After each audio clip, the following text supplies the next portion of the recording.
What's up, football fans? Welcome to another episode of the Bleav in Big Ten podcast. I am Brandon Brown, joined as always by Grant Perry. And today, as you can see, we have a third person here on this episode of a special guest from NBC Sports. Very excited to talk some football with Joshua Perry. And before we get into all of that, given last week's results, given both of your guys' bet, I want cordial, I want professional. I want everybody to get along. Obviously, Joshua, former Buckeye, Grant, former Wolverine.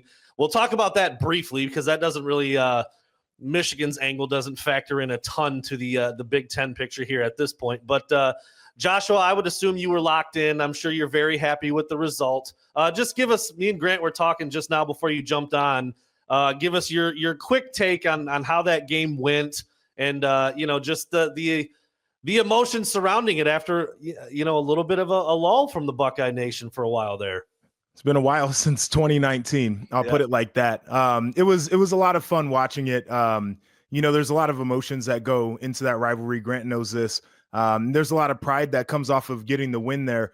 I think it was good. I mean, the Buckeyes got in a little bit of trouble early on in that game. They had the long run on the first drive, and it's like, man, here we go again. And then the early interception, it looked like Kyle McCord, and it looked like Will Howard, and then Julian Sayin throwing one early. And so, you got to get your emotions about you.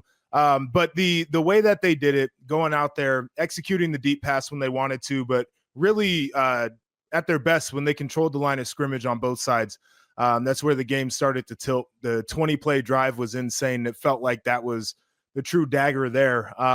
So I was very satisfied seeing it. Like, there was, for me, a lot of emotion I had to contain on Saturday because I had to go on air later that day. But I just know what it feels like to win in that rivalry. I know what it feels like for those guys to get a dub. And I also experienced the last, 5 years. I live in Columbus right now. I moved to Chicago for part of that, but I lived in Columbus for a lot of that time, and things were, they were starting to get a little bit weird. We saw it fallout from the loss last year, so it's good to be back on top in that rivalry.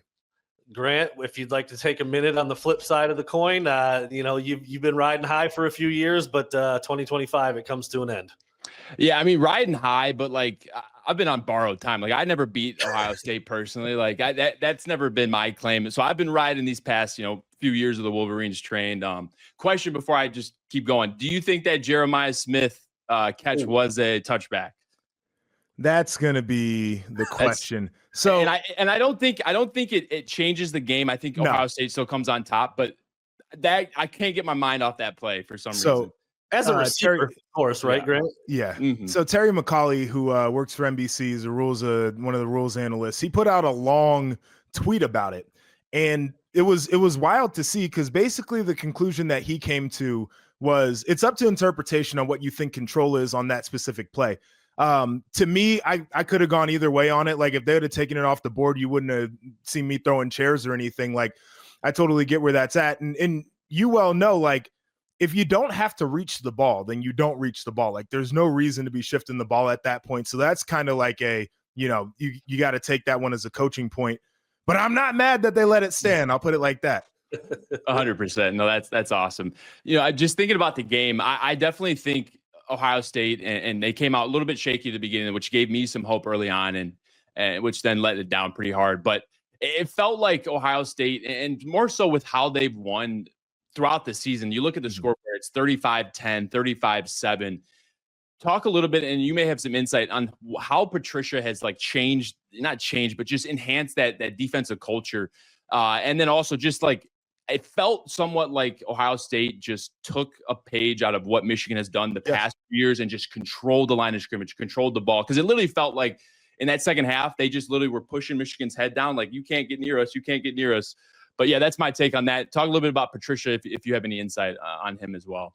Yeah, I'd say the first thing is he's a great teacher. And that was my biggest concerns. Like, NFL guys come in and sometimes they don't realize the lack of time that you get to spend with players. And you're trying to put in these complex systems with different checks and different movements and pre-snap disguise. And then you start to realize, guys got to go to calculus class, right? Like, somebody's got to go to business 101. And you just don't get the time to put it in. And I think he's maximized his time as a teacher. And that's where it all starts. But he's really leaned into this idea of personnel. And I think college football is one of the things that Urban Meyer did the best. When I played for him, he was like, it's about players. So it's not my system. It's not any of my coordinator systems. It is what the players do well. So you have a guy in Caleb Downs in the back end where you can have him in the post. You can play him on a deep half. You can line him up over a slot, and you can walk him down to the line of scrimmage. How do you utilize that in a game plan? You have a guy in Arvell Reese where you can play him on the edge, and he'll hurt you there. You can play him off ball, and he's got the range to run. He can cover. How do you use that to your advantage? And so I think that's where the biggest changes have come from, is they've leaned into the personnel. And then Matt Patricia's added the things that he likes to add. Are we going to be a 4-down front? Are we going to line up over the nose? What are we going to do with our secondary? Are we putting 5 guys back there? Are we going to play with base personnel and have 3 linebackers in the game? And all those different looks throughout a drive becomes a chore for an offense to try to decipher what they're getting ready to do. Then you mentioned the point about this team as a whole, and I think it starts with the defense just being able to get off the field. These guys love to call a play, walk up to the ball, and just stand over the ball and wait until there's 5 seconds on the play clock and then snap it. And it's a change from the early days of Ryan Day, where he was like, how many points can I put on the scoreboard? And now he's like, how can I maximize the most efficient drives? And how can I minimize the number of plays that we have to go through to get the amount of points that we need to win? And I think that helps in an expanded playoff era where you're going to have to play in a deep postseason. So they've been able to execute it, and it's wild watching because it is the old Michigan where, you know, those guys would just suffocate you. Like by the end of the game, you felt like you didn't take a ton of crazy haymakers, but there were enough body blows that they softened you up, and then they were able to just dominate you toward the end. And that's kind of been the mold for this Buckeyes team is, you know, they could put more points on the board, but they're comfortable going out there, getting the ball back for the offense, and then standing over the ball until the game ends. Yeah, that's such an interesting point, Grant. You've pointed out many times on these episodes that we've done where Ohio State is, you know, winning, like you said, 30-10 or 30-7, instead of the old school where you might see a 70-10 or a 70-0. And I can't remember which team on one of the TV broadcasts, I can't remember which team they compared Ohio State to, but their players had played essentially, quote unquote, 2 less games because their snap counts were so much lower. I think that was my guy, Jake Butt, when he was doing the Ohio State Purdue game, did a hell of a job with that. Yeah, so it's really interesting how a different approach, and that perfect segue into the next question here, Joshua.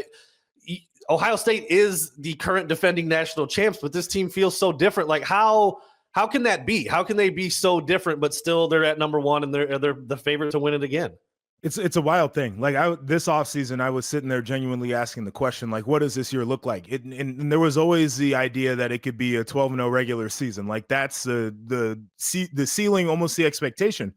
But there's part of it where you're looking and it's like, okay, Penn State, depending on what they look like, that could be an L. You could take the L to Texas early on.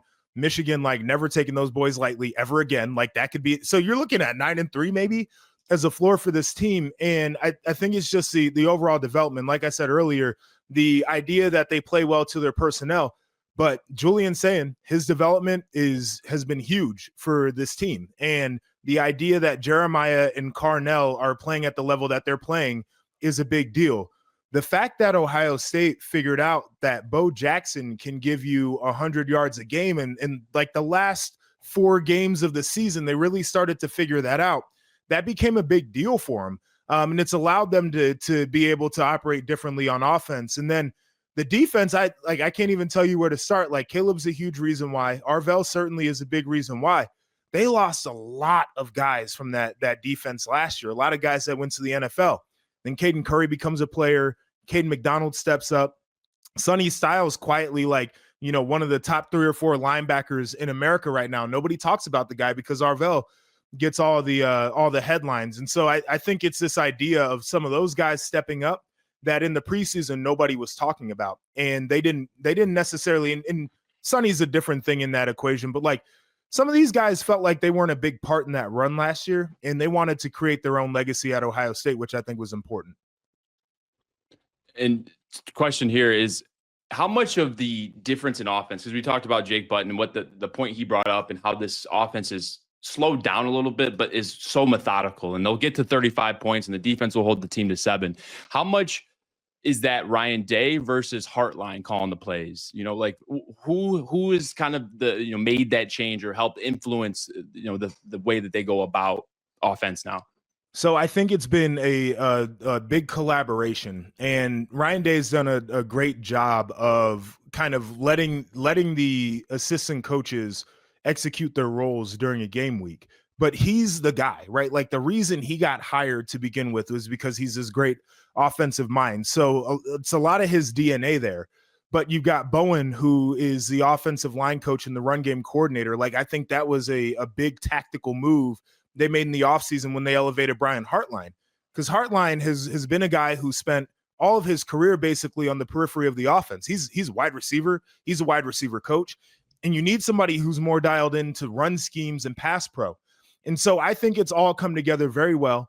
You can see where Brian Hartline has made his mark on that offense from the standpoint of that double move that Jeremiah had on the questionable touchdown, right? Like that is 100% the mind of a wide receiver saying, if we've got a 4th and 5 and we know we have an aggressive corner, we can run this double move right now, right? Like that's Hartline seeing that on tape, executing it, going back to when he was a player. And so to answer your question, I think Brian Hartline's done a hell of a job, right? Like it was a question for me was, can he be in control of a full offense? And I think that they have done a really good job around him of everybody having a role, and then he can go out there and dial it up. Really good. Sad to see him go. I just saw he's got the South Florida job there, which I think will be a good role for him. But you know, he's been on point this year. Yeah, as we're recording this on a Wednesday afternoon, I think just within the last hour or so, the news came across that Brian Hartline on his way to I didn't South see Florida. Yeah, on his way to South Florida. So that's a big move for him. It also helps, by the way, Josh. I want to say that Jeremiah Smith damn near impossible to cover on a slant. Yep. So you got to bite. You got to bite on the slant on 4th and 5, and then there's the double move and the touchdown. So all right, lots of Ohio State talk. Expect you to be an expert in that arena. How about Indiana? We got 12-0. The crash course that is the powerhouse Indiana football program, right? I mean, it's just crazy what Curt Cignetti has done there. But they are bombing teams, man. I mean, they are running teams off the field. I would expect Ohio State to be the favorite. They probably I haven't looked at the betting lines. I would guess favorite. Okay, there you go. It's close. How's it going to go, man? I mean, you cannot count out Curt Cignetti and that team and the way they play and how opportunistic they are.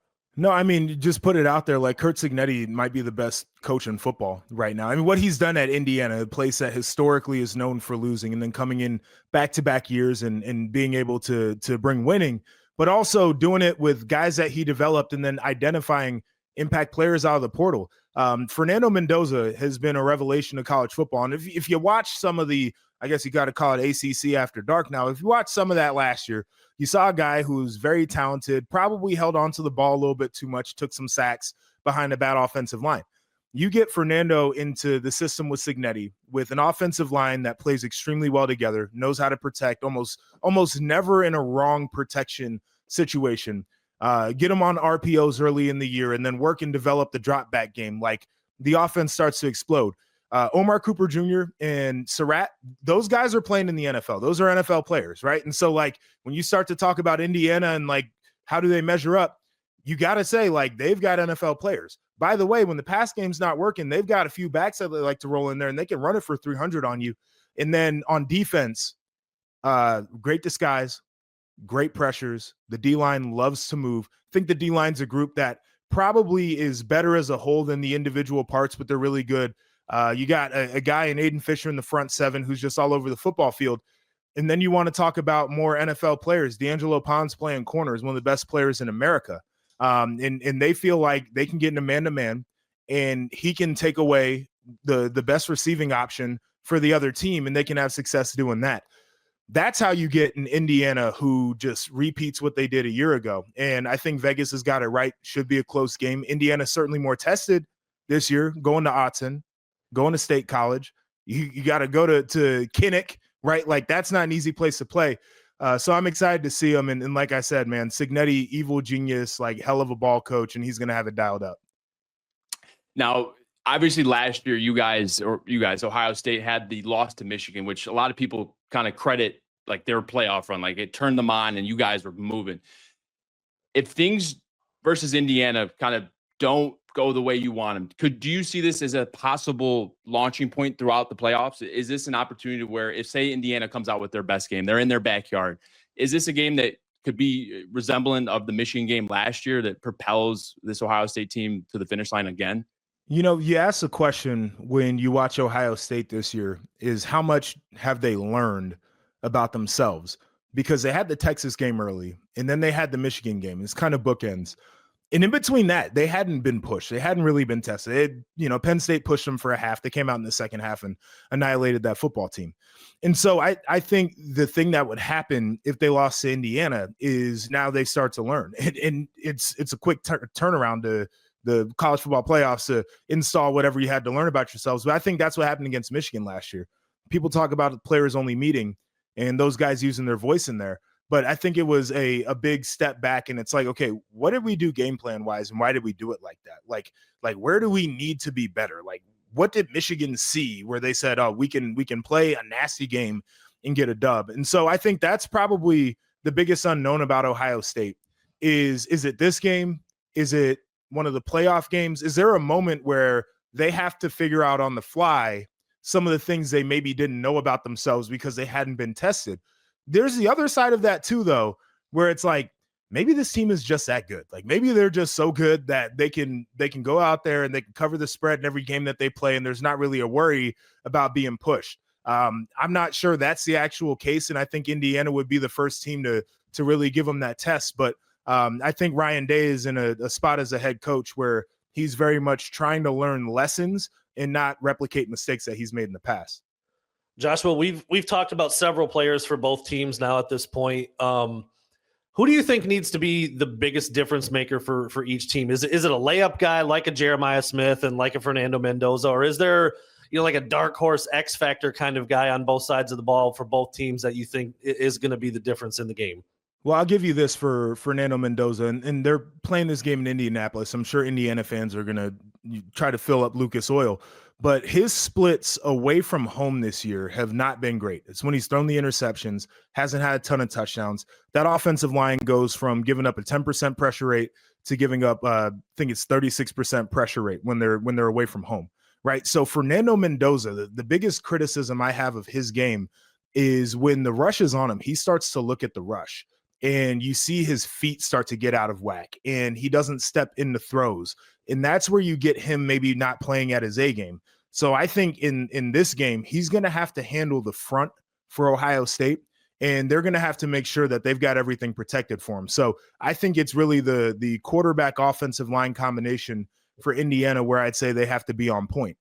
Flip side of that one, for Ohio State, I'm not sure they've been challenged by teams down the field. And you flip on that Michigan tape, and if Bryce Underwood was maybe a little bit more veteran, like there were a couple plays where if you hold it for a second longer, seam might come open, a deep over might come open.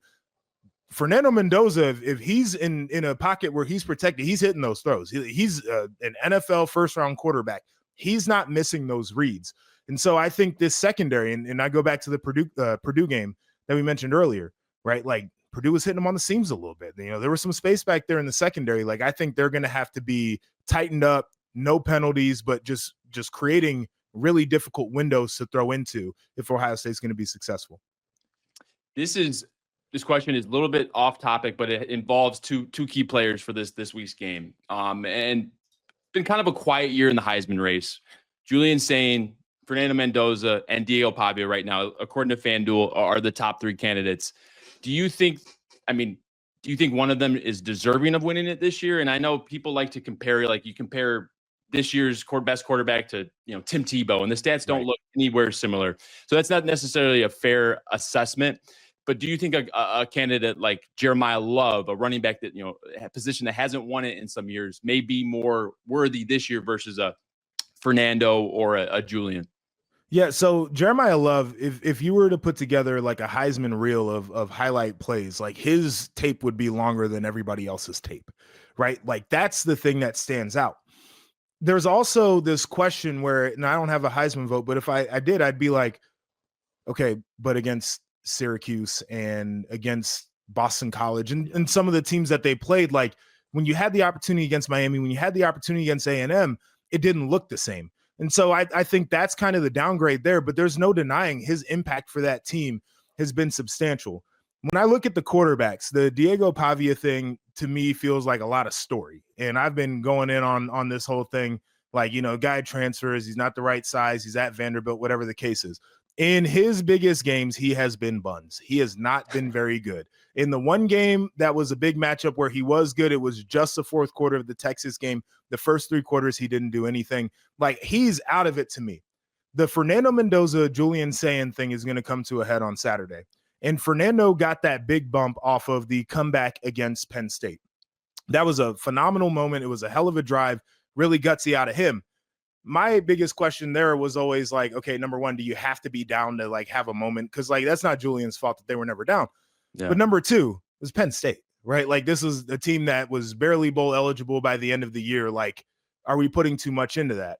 Then you have Julian, where it's literally 0 moments, but it's historic efficiency, 79% completion. We've never seen that before. Regular season has ended. He is the most efficient quarterback in terms of completion percentage college football's ever seen.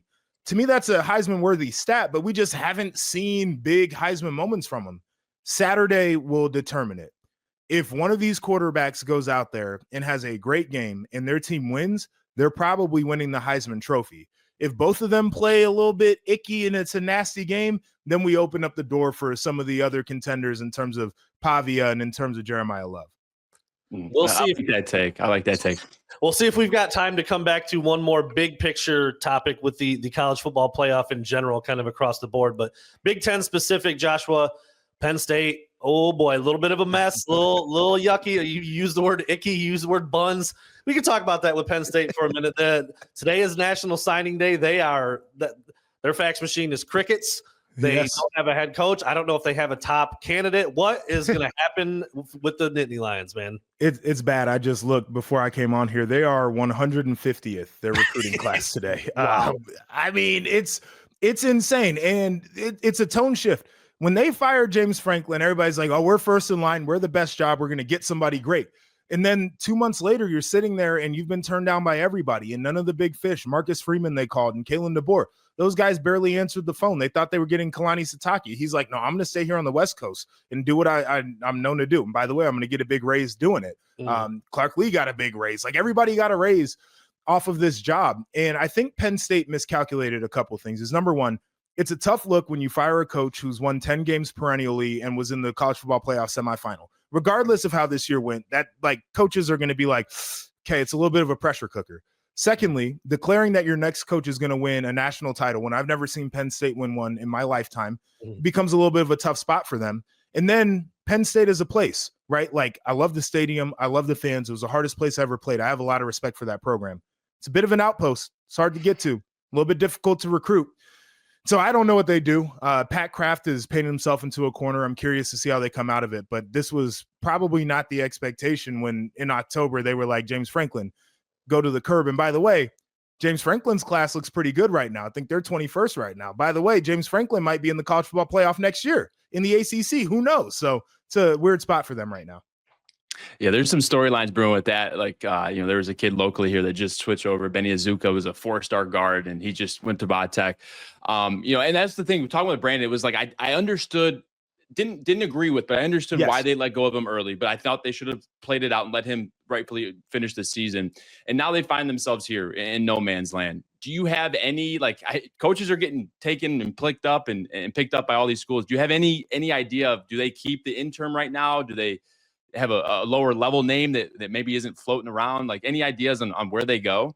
They can't do Terry. And I love Terry Smith. I respect the heck out of him. They can't do that. Feels like a bridge, and they'll be looking for another coach in a year or two. Yeah. Jeff Brom is a name, but he's the opposite of James Franklin. He wins the big one, loses the game he's supposed to win. And then Brian Dable is a name that's starting to pick up a little bit more steam right now. But their options are very limited at this point. Last but not least, the playoff. We got some conference championship stuff to handle this weekend still, but it's interesting right now. There's a lot of, Texas, even you mentioned Diego Pavia and Vanderbilt, like who's gonna sneak in there. We're waiting to see some conference championship winners. That'll be some automatic bids. Give us your thoughts on the playoff picture right now. I hate the 12-team playoff is my thoughts. I'll give you a big chaos scenario. So Alabama loses big, and they moved them up ahead of Notre Dame yesterday, which was insane. But you get that result. BYU pulls off an upset, and then Duke wins the ACC. So then you're in a scenario where the ACC is boxed out because Miami's probably not getting in on the bubble, and their conference champ isn't getting in. You would have 3 Big Ten teams that would likely get a bye in that scenario because Texas Tech would take the loss. Oregon, Ohio State, Indiana would all be bye teams. And then you're sitting there on the bubble and you're arguing about how do we feel about Notre Dame? How do we feel about Alabama? And by the way, Alabama's resume starts to look real similar to Texas's resume. Do they get into the conversation as an at-large team? I would ask the question, is this the best way to pick the field of who gets to play for a championship? Because I think it's insane, but this is what we're doing in college football. There you have it. Joshua Perry bringing the heat with Big Ten news, playoff news, Penn State, whatever's going on out there. And look, that's a Buckeye and a Wolverine just talking ball, dude. You got to love it. You got to love it. Joshua, thank you so much for the time, man. Grant, thank you as always. I'm Brandon Brown. We'll see you guys next week.